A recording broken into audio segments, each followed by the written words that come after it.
Welcome back to Sinelo. Sesuai requestan dari Kak Anna Silvana dan Kak Money Troopers, kali ini kita akan bahas film thriller drama horor berjudul Stonehearts Asylum tahun 2014. Bertemakan RSJ pada zaman VOC, film ini dibintangi oleh Kate Beckinsale dan James Sturges. Stonehearts Asylum bercerita tentang seorang dokter muda spesialis kejiwaan yang berencana untuk magang di sebuah rumah sakit jiwa terpencil yang katanya memiliki perawatan yang berbeda dari RSJ-RSJ lain. Awalnya semua berjalan dengan normal-normal saja, namun semakin lama dia berada di sana, semakin banyak pula keanehan-keanehan yang dirinya temukan. Apa yang sebenarnya tersimpan di rumah sakit itu, dan mampukah dirinya mengungkap misteri di dalamnya? Langsung saja, inilah Stonehearts Asylum.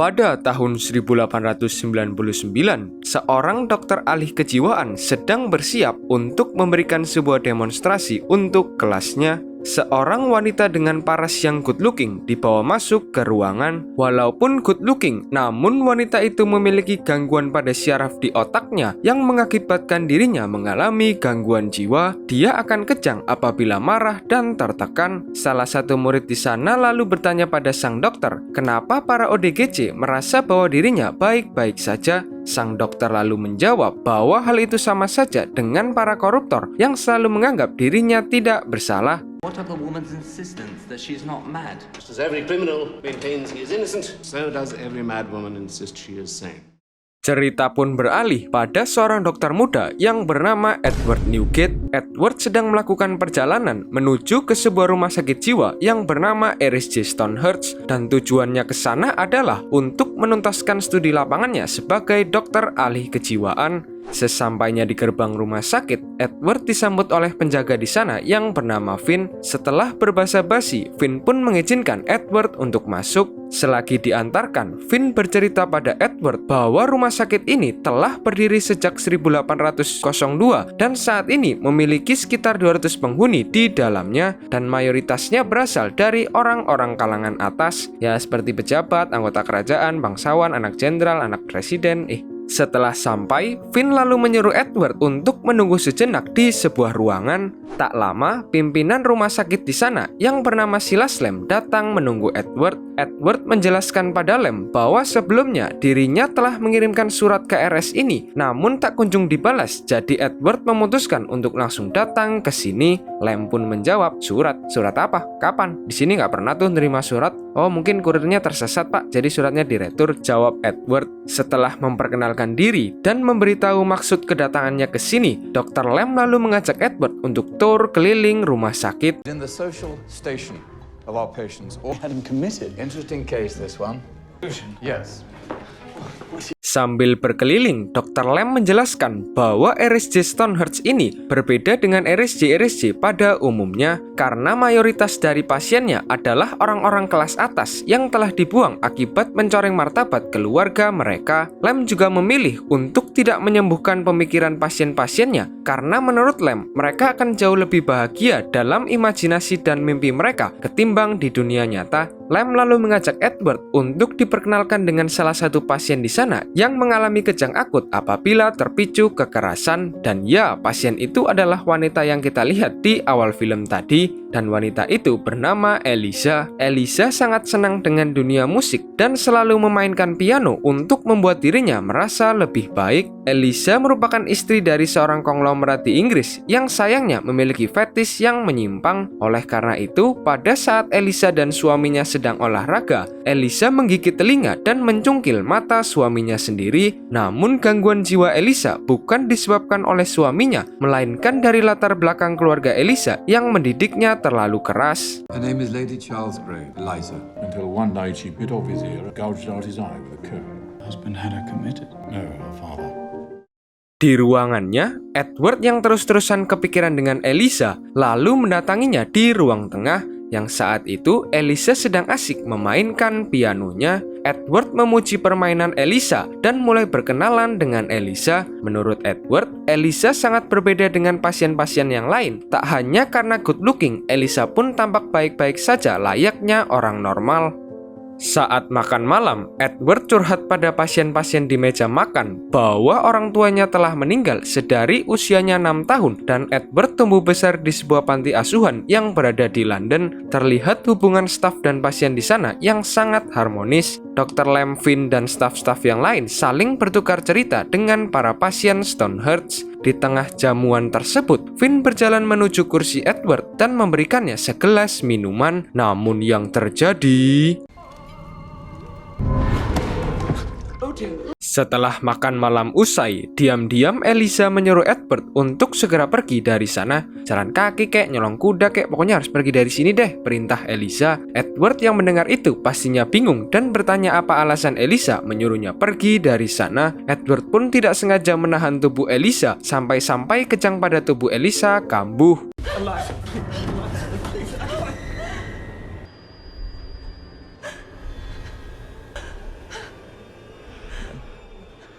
Di kamar, Edward yang lagi beres-beres malah menemukan sebuah pistol di dalam tas jinjingnya. Tak lama, Edward menotis sebuah suara aneh yang tentunya langsung dicari sumber suaranya. Edward terus mengikuti suara tersebut hingga membawanya ke ruang perebusan. Saat dimasuki, suara-suara itu semakin kuat terdengar. Edward terus masuk ke dalam hingga sampai ke bagian bawah ruangan. Sampai akhirnya...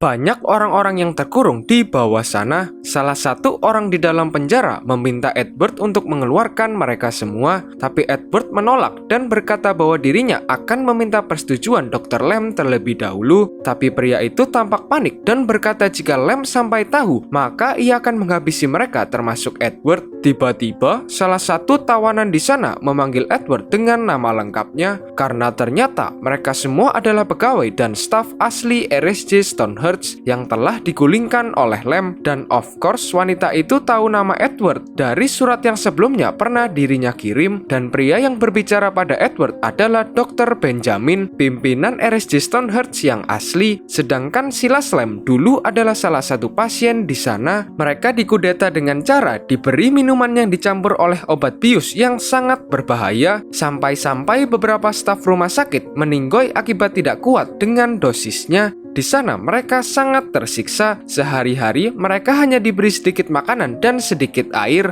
Edward pun diperintahkan untuk mengambil kunci penjara di ruangan Silas Lam. Sampai akhirnya... Run, boy.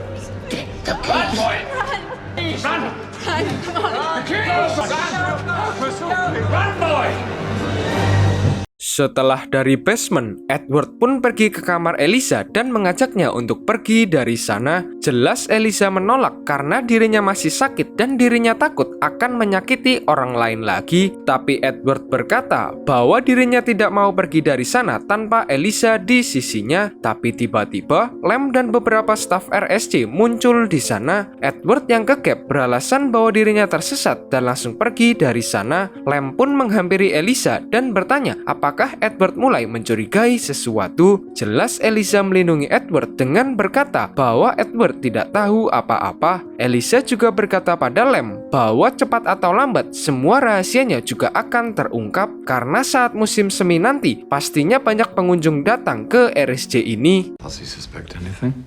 No, this cannot last, Silas. Eventually we will be discovered. The spring is coming. People will come. Visitors.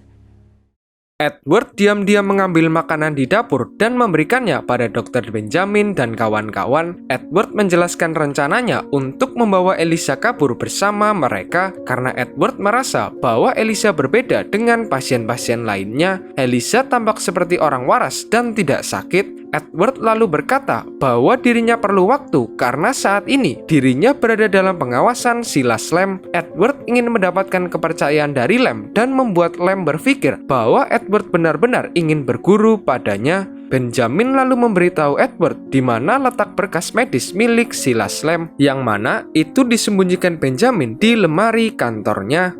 Keesokan harinya, Edward diajak Lamb melihat fasilitas-fasilitas kurungan yang ada di sana. Lamb menyuruh Edward untuk masuk ke salah satu sel di sana yang terdapat seorang pasien pria di dalamnya. Edward diminta mengganti pakaian dan pispot milik si pasien. Diketahui pria ini menjadi ODGJ akibat dijual oleh keluarganya sendiri. Edward pun perlahan masuk ke dalam sel tersebut. Lalu yang terjadi...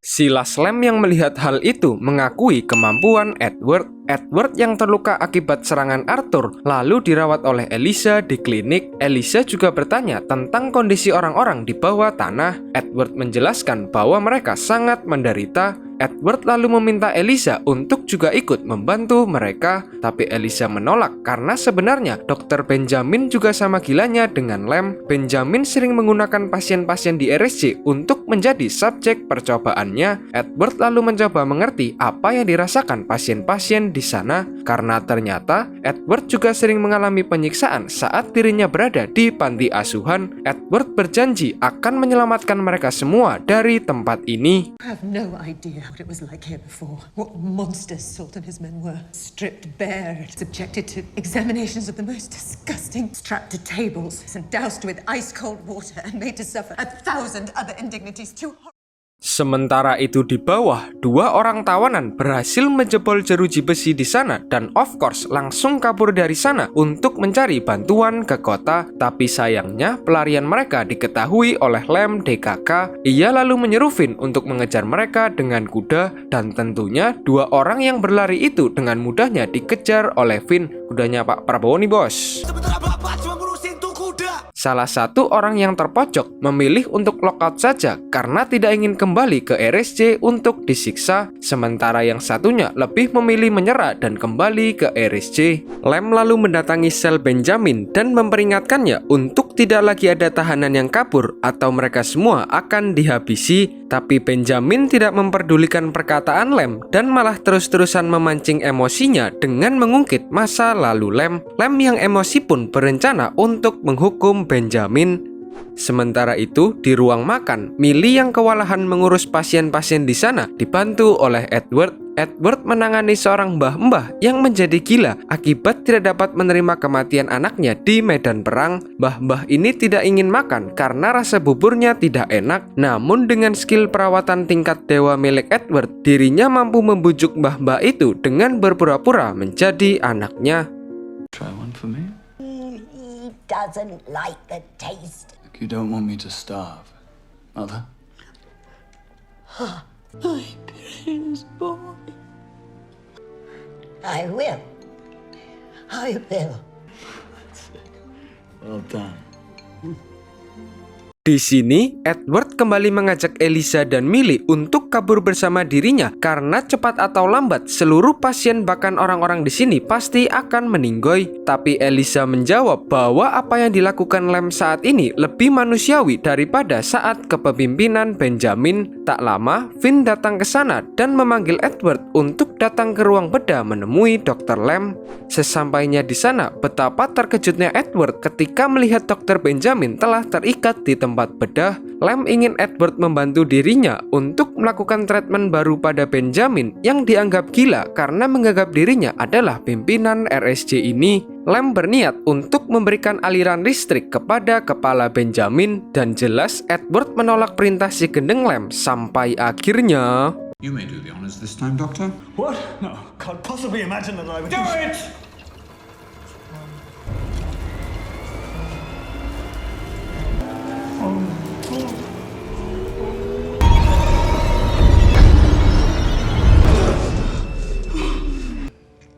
What is your name, sir? I don't know. Are you the superintendent here? I don't know. Am I in hospital? You are a patient at Stonehurst Asylum. Who are you people? We are your keepers. Esoknya, perayaan Tahun Baru 1900 akan digelar dan situasi di RSJ sangatlah kacau. Orang-orang mengumpulkan barang keluar RSJ untuk dijadikan api unggun.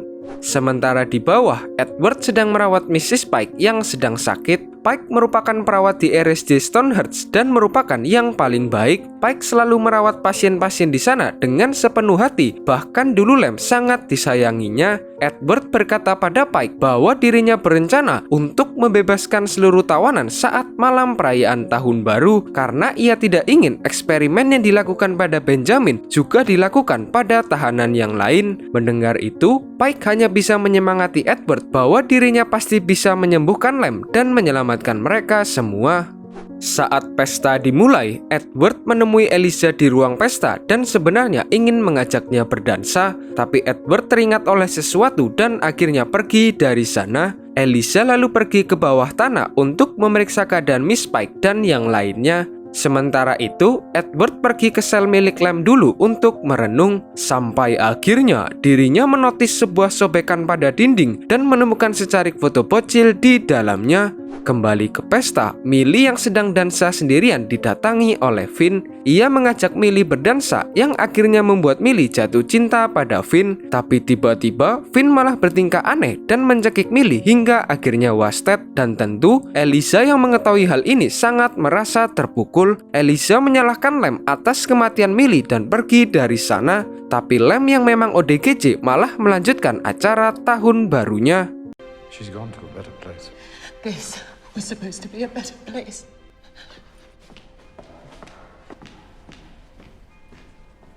Di ruang penyimpanan anggur, diam-diam Edward memasukkan obat penenang ke dalam botol-botol di sana. Tapi usaha Edward disadari oleh Finn yang telah tiba di sana. Untuk melancarkan misi pelariannya, of course Edward harus mengalahkan Finn terlebih dulu. Dan yang terjadi...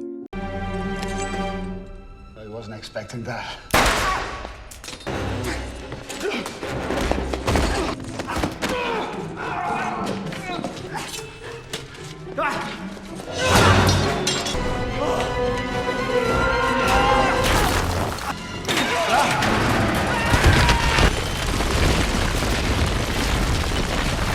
Anggur-anggur yang telah berisikan obat dibawa keluar dan mulai dibagikan. Dan saat hitungan mundur menuju tahun baru dimulai, tiba-tiba...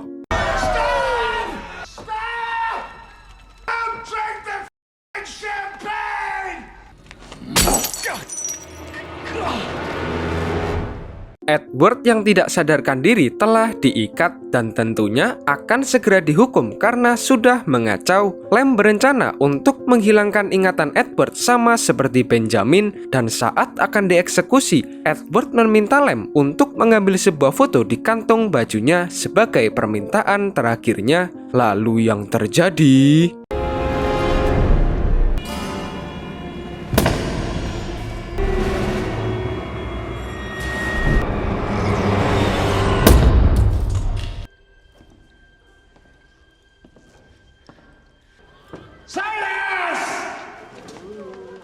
Lem yang menjadi linglung akhirnya pergi dari sana tanpa memperdulikan Edward. Finn lalu berencana untuk mengeksekusi Edward, tapi hal itu digagalkan oleh Eliza. Walau kejangnya sempat kambuh, tapi berkat Edward yang menguatkan Eliza, akhirnya Finn dapat ditumbangkan. Setelah itu, Eliza bertanya pada Edward apakah dirinya adalah orang suruhan suaminya karena Eliza menemukan foto dirinya ada pada jam milik Edward. Edward akhirnya jujur bahwa tujuannya datang ke sini bukanlah untuk magang melainkan untuk menemui Eliza karena 6 bulan yang lalu Edward melihat Eliza di kelas kedokterannya dan langsung jatuh cinta pada Eliza saat itu juga. Karena api semakin menyebar, Eliza lalu membebaskan orang di bawah, sedangkan Edward pergi untuk mencari Silas Lem.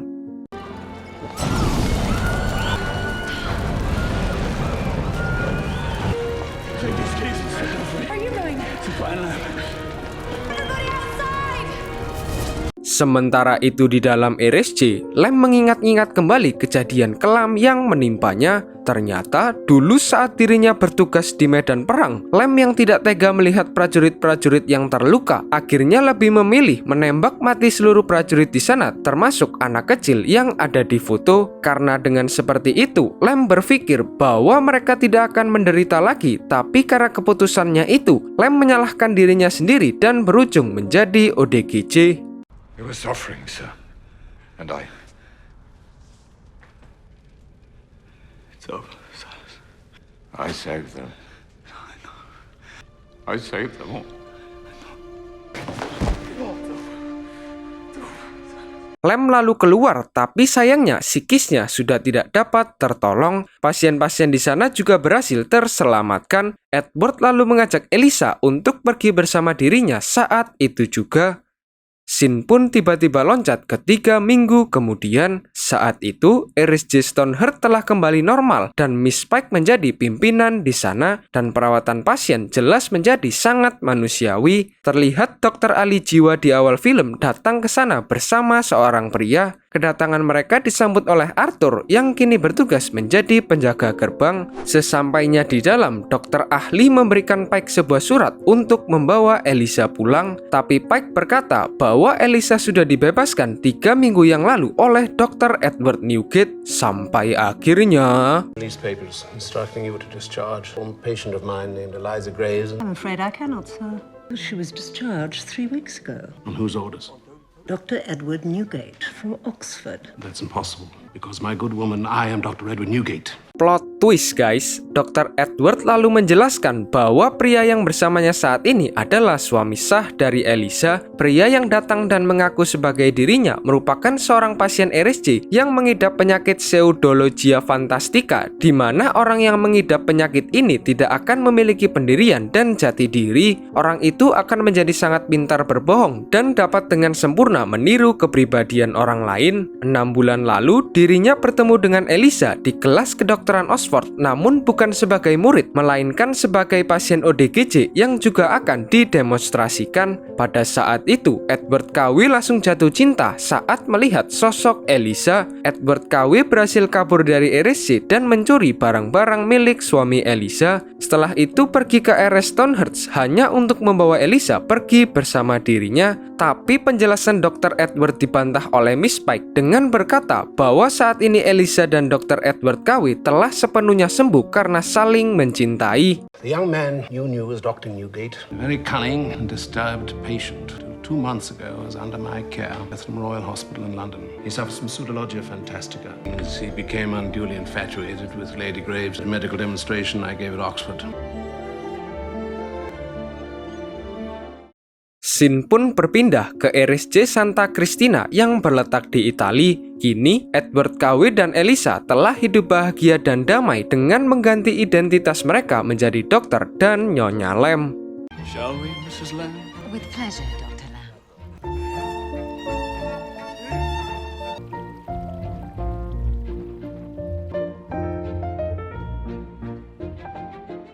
Selesai.